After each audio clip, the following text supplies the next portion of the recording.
नमस्कार, आप देख रहे हैं कैपिटल टीवी उत्तर प्रदेश और मैं हूं आपके साथ साइमा।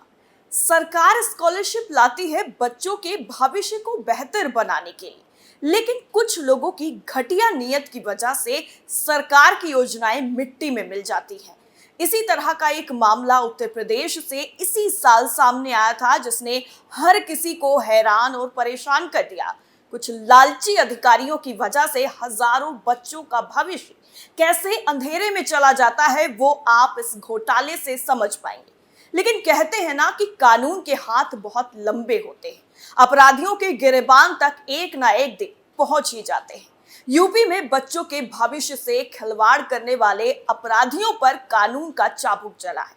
ईडी ने करोड़ों की संपत्ति को जब्त कर लिया है, जिससे उन सभी लोगों में हड़कंप मचा हुआ है जो इस पूरे घोटाले में शामिल थे। क्या है पूरा मामला, देखिए इस खास रिपोर्ट में।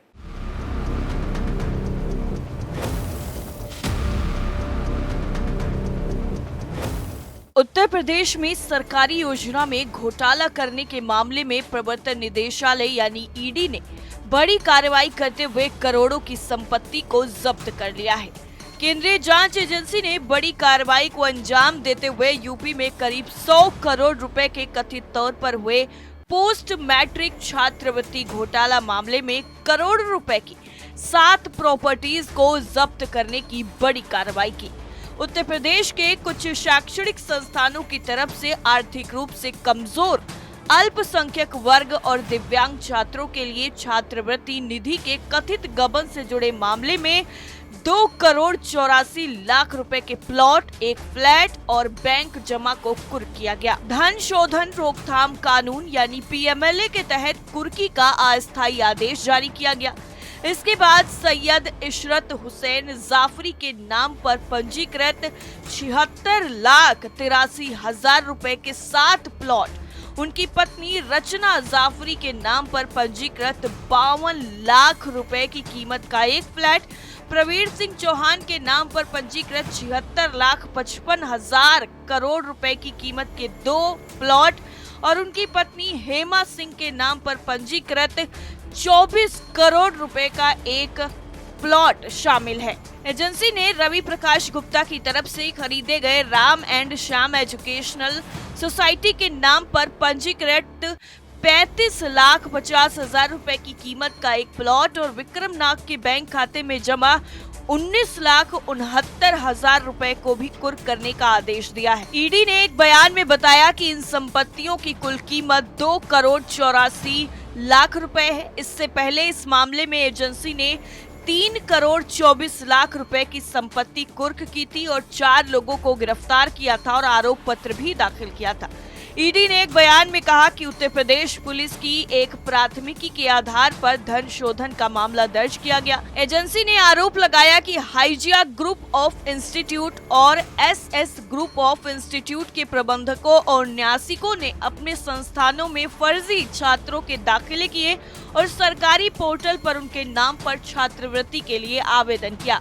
उसने आरोप लगाया कि प्राप्त छात्रवृत्ति को कॉलेजों के खातों में अंतरित कर दिया गया और उसके बाद पैसे को बैंक से निकाल लिया गया या फिर व्यक्तिगत खातों में जमा करा दिया गया और इस तरह से करोड़ों रुपए के सरकारी धन का गबन हुआ। दरअसल इसी साल 30 मार्च 2023 को लखनऊ के हजरतगंज थाने में पोस्ट मैट्रिक छात्रवृत्ति घोटाला मामला दर्ज हुआ था। थाने में दर्ज एफआईआर के मुताबिक करीब 18 लोगों को मुख्य तौर पर आरोपी के तौर पर मामला दर्ज किया गया था, जिनमें कई कॉलेजों के प्रिंसिपल और फिनो पेमेंट्स बैंक के कई कर्मचारियों का भी नाम दर्ज था।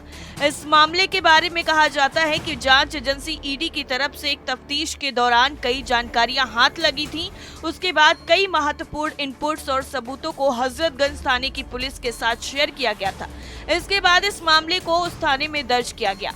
बाद में उसी मामले को आधार बनाते हुए जांच एजेंसी ईडी ने मनी लॉन्ड्रिंग एक्ट के तहत इस केस को टेक ओवर कर लिया और कई आरोपियों से विस्तार से पूछताछ की गई। इसी मामले में आरोपियों की प्रॉपर्टी अटैच की गई है।